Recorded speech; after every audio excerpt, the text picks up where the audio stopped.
என கருமையானவர்களே, ஆண்டவராக இயேசுவின் இனிய நாமத்தினாலே அன்பின் வாழ்த்துக்கள்.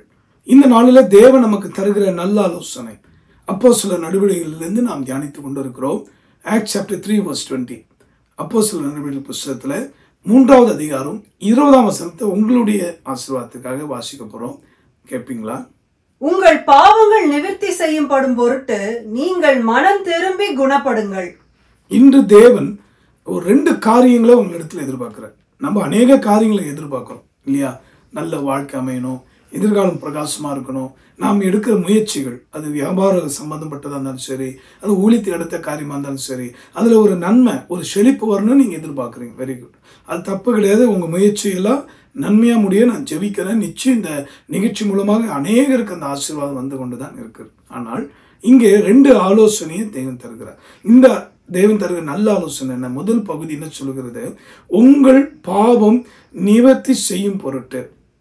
பிரியமானவர்களே, ஒரு வைதிக பிராமண குடும்பத்தில் பிறந்து வளர்ந்த என்னுடைய வாழ்க்கையில உங்களைப் போல ஒரு காலத்தில் நான் அறியாமல் என் இருளிலே சிக்கி தவித்த போது நான் என்னென்னவோ பாவ நிவர்த்திக்காக பிரயாணப்பட்டேன், இல்லை பிரயாசப்பட்டேன்னு சொல்லலாம்.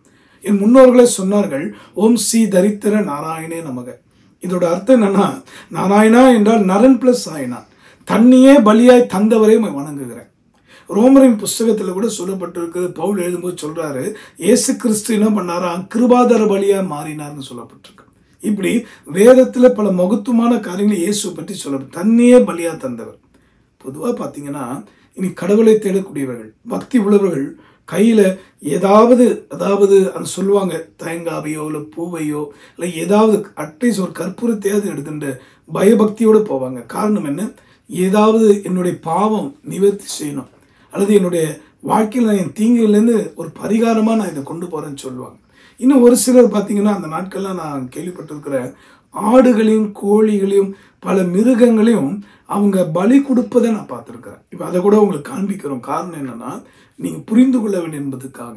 ஆக பல மெத்தடில் இன்னைக்கு மக்கள் என்ன செய்கிறாங்க, சில இடங்களில் பார்த்தீங்கன்னா ஏதோ குறிப்பிட்ட நதியில் போய் முங்கி எழும்பினா பாவமெல்லாம் போயிடும் சொல்லி ஒரு நம்பிக்கையில் இன்னைக்கு அநேகர் ஓடிக்கொண்டு தான் இருக்கிறார்கள். பிரியமானவர்களே, நல்ல கவனியங்கள்.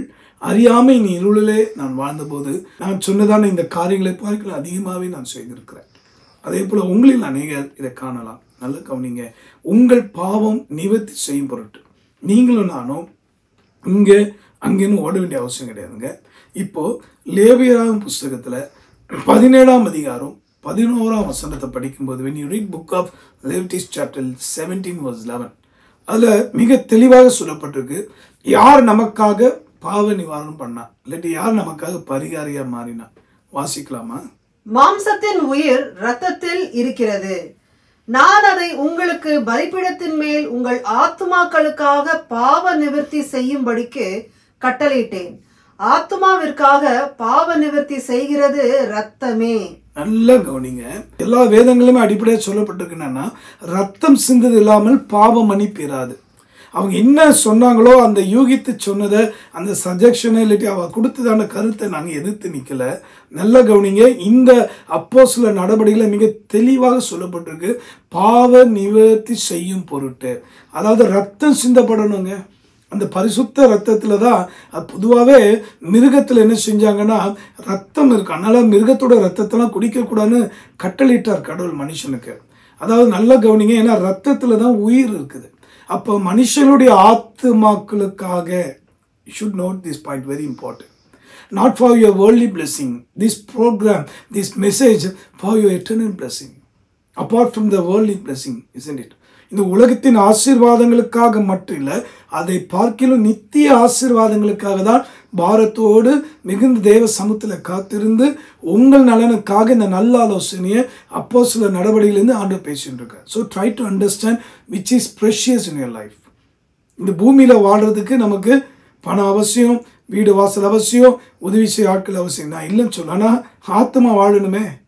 ஆனால் தான் இயேசு சொன்னார், மதிகேடனே, நீ இந்த உலகம் முழுவதும் ஆதாயப்படுத்தினாலும், கோடி கோடியாக பணத்தை நீ சேர்த்து வச்சாலும், எவ்வளோதான் உன் பேருக்கு பின்னாக பல டாக்டரேட் பட்டத்தை வாங்கி வச்சிருந்தாலும், எவ்வளோதான் இந்த உலகத்தில் சிறந்த சயின்டிஸ்டாக, சிறந்த மருத்துவராக, இல்லை சிறந்த கல்விமானாக நீ பேர் பெற்றவனாக இருந்தாலும், நோபல் பிரைஸே வாய்ந்தாலும் கூட உன் ஆத்மாவை நீ நஷ்டப்படுத்தினால் உனக்கு லாபம் என்ன? வேதம் எவ்வளோ பரிதாபத்தோடு அவளை சொல்லுது பாருங்க. நல்ல கவனிங்க பிரியமானவர்கள், இந்த வார்த்தை உங்களுடைய நலனுக்காக சொல்ல, உங்கள் பாவம் நிவர்த்தி செய்யும் பொருட்டு நீங்கள் மனம் திரும்பி குணப்படுங்கள். That's more important. இப்போ ரெண்டாவது நம்ம என்ன செய்யணும்? நல்ல கவனிங்க, நம்மளுடைய நீதியோ, நம்முடைய நியாயமோ, நம்முடைய நல்ல குணமோ, நம்ம செய்கிற தான தர்மமோ நம்முடைய பாவத்தை நிவர்த்தி செய்ய முடியாது. இயேசுதான் என் பரிகாரியாக மாறினார். நம்முடைய பரிகாரி அவர் தான். அவர் ஏற்கனவே பாவ நிவார பலியாக, எப்படி ஒரு பலிபடத்தில் ஒரு மிருகம் அடிக்கப்பட்டு ரத்தம் சிந்தப்படணுமா, பலிசுன்னு சொல்லுவார். ரிக்வேதத்தில் இது உண்டு, நான் சொல்கிற பாயிண்ட் இல்லை. அப்போ அந்த பலிசுன்னு சொல்லும்போது அது இயேசு கிறிஸ்துவுடைய பிறப்பும், மனிதனுக்காக அவர் பிறப்பு பரிசுத்தமாய் பிறந்தவர், அவர் மனிதனுக்காக பரிசுத்தமாய் போதனைகளை செய்து வாழ்ந்தவர், மனுக்குலத்தை மீட்புக்காக ரத்தம் சிந்தி மரித்தவர், ஊருக்கு புறம்பே வெளியே கொண்டு செல்லப்பட்டு அந்த கொல்கதா மலையில் அடிக்கப்பட்டவர், கல்வாரி சிலுவையில் தொங்கப்பட்டவர், அடுத்தது அவர் உடம்பெல்லாம் கிழிக்கப்பட்டது, 3ஆம் நாள் மரித்து உயிர்த்தெழுந்தவர் என்று மிக அற்புதமாக இதை சொல்லியிருக்காங்க முன்னோர்கள்லாம். அதனால் நீங்கள் வேணா ஆராய்ச்சி கூட பண்ணி பாருங்கள். உங்கள் நலனுக்காக சொல்கிறேன்.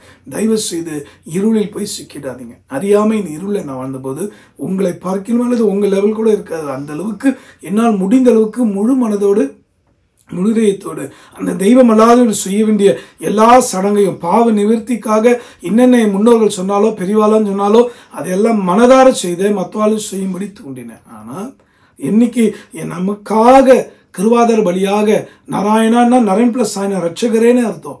தன்னையே பலியாக கொடுத்தவர் இயேசுவர் தான். யாரும் பலி கேட்பா அல்லது ஏதாவது ஒன்று எதிர்பார்ப்பானா உங்ககிட்டையும் எங்கிட்டையும் அவர் இருதயத்தை மட்டும்தான் எதிர்பார்க்குறேன். அதுவும் அவர் படைச்ச இருதயம் இல்லையா? அது ஏன் கொடுக்க தயக்கம்? அதனால் இந்த நல்ல ஆலோசனை சொல்லுதுன்னா, நீங்கள் மனம் திரும்பி குணப்படுங்க. தாவீதுங்கிற பக்தன் சொல்கிறான், எதில் குணப்படணுமா? சங்கீதம் 41ஆம் அதிகாரத்தில் 4ஆம் வசனம். When you read Psalms 41 verse 4, you could understand which is essential. கர்த்தாவே, என் மேல் இரக்கமாயிரும்.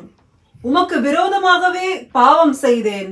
என் ஆத்துமாவை குணமாக்கும் என்று நான் சொன்னேன். என் ஆத்துமாவை குணமாக்கும். நல்ல கவனிங்க, சரீரத்தை குணமாக்க இன்னைக்கு மருந்து மாத்திரை இருக்குது, நல்ல மருத்துவர்கள் இருக்கிறாங்க, நல்ல நல்ல எக்ஸ்பென்சிவ் ட்ரீட்மெண்ட் இருக்குது, அவங்க வசதிக்கு படி தேர்ந்து கொள்கிறாங்க. ஆனால் இங்கே மிக தெளிவாக ஒரு வார்த்தையில் முடிச்சிட்டார் பக்தர். அதனால தான் வேதம் சொல்லுது அப்போஸ்தலர் 3:20, நீங்கள் மனம் திரும்பி குணப்படுங்கள். பிரியமானவர்களே, நான் இயேசுவை ஏற்றுக்கொண்டுட்டேன்னு சொல்லிட்டா மட்டும் போதாது, குணப்படுறோமா? ஒரு பழைய பாடல் உண்டு, குணப்படு பாவி தேவ கோபம் வரும் முன்பே குணப்படு பாவி. அப்போ எதுக்காக சொல்லனா, பக்தன் தெளிவாக சொல்றாரு. 41:4 சங்கீதத்தை தெளிவா சொல்றாரு, என் ஆத்மாவை குணமாக்கும். பிரியமானவர்கள், நம்முடைய ஆத்மா மீட்கப்பட ரத்தம் சிந்தப்பட்டது பலிபடத்தில். இந்த பூமி என்கிற, இந்த உலகம் என்கிற, யூனிவர்ஸ் என்கிற ஆல்டர்ல இயேசுவின் ரத்தம் சிந்தப்பட்டது. எதுக்காகனா, எல்லா மனுக்குலத்தின் ஆத்மாக்களை மீட்க. ரத்தமே ஆத்மாக்களை மீட்கும். நல்ல கவனிங்க, அந்த ரத்தத்தில் இம்பியூரிட்டி இருக்கக்கூடாது. நீங்களும் நானும் ஒரு ஆண் பெண்ணுடைய விருப்பத்தை அப்படிதான் இந்த உலகத்தில் பிறந்தோம். ஆனால் பிறவிலே பரிசுத்தமாய் பிறந்த ஒரே தெய்வம் இயேசு ஒருவர் தான். நீங்கள் யார் வேணால் ஆராய்ச்சி பாருங்க, மற்ற எல்லாருமே ஒரு ஆண் பெண்ணுடைய விருப்பத்தை இப்படி தான் இந்த லோகத்தில் பிறந்திருக்கா. ஆனால் இயேசு ஒருவர் தான். ஓம் கன்னி சுத்தாயே நமக, கண்ணின் வயிற்றிலே தூயாவியால் பிறந்த இறைவா வணங்குகிற, கன்னி மரியாள் வயிற்றிலே பரிசுத்தாவினால் உருவாகி பிறந்தோம். அப்படிப்பட்ட பரிசுத்தருங்க அவர். இன்னைக்கு அவருக்கு விரோதமாக, அவருடைய புனித தன்மையை விரோதமாக கலங்கப்படுத்த இன்னைக்கு ஒரு சிலர்லாம் ஏதோ மூவிஸ்லாம் எடுக்கிறாள், கேள்விப்பட்டாங்க. என்ன எடுத்தாலும் சரிங்க, அந்த பரிசுத்தருக்கு ஈடு யாருமே கிடையாது. அதனால சாத்தான் தோக்கடிக்கப்படுவா. மறுபடியும் சொல்கிறேன், நீங்களும் நானும் குணப்பட வேண்டிய பகுதிகள் ஏராளம். ஆக ரட்சிக்கப்பட்டுட்டேன், ஞானஸ்தானம் எடுத்துட்டேன், தூயாவியை பெற்றுட்டேன், பரிசுத்தாவை பெற்றுட்டேன், வரங்களை பெற்றுட்டேன், இதை செய்கிறேன் அதை செய்கிறேன்லாம் வேண்டாம். முதல்ல பிரதானமானது இதெல்லாம் இருக்கட்டும். குணப்பட்டிருக்குமா? சுபாவத்தில் மாற்றம் வந்திருக்குதா? ஜீவியத்தில் உண்மையாகவே மாற்றம் வந்திருக்குதா? சிந்தித்து பார்ப்போம். ஆக இந்த வார்த்தையின்படி ஆண்டவர் நமக்கு தருகிற நல்ல ஆலோசனை என்ன? நீங்கள் யாரும் இங்கே அங்கேன்னு ஓடிக்கொண்டு இல்லாட்டி நேரத்தையும் பணத்தையும் செலவிட்டு பரிகாரம்லாம் பண்ண வேண்டாம்ப்பா. உனக்காக எனக்காக அவர் ஏற்கனவே பரிகாரியாக மாறிட்டாரு.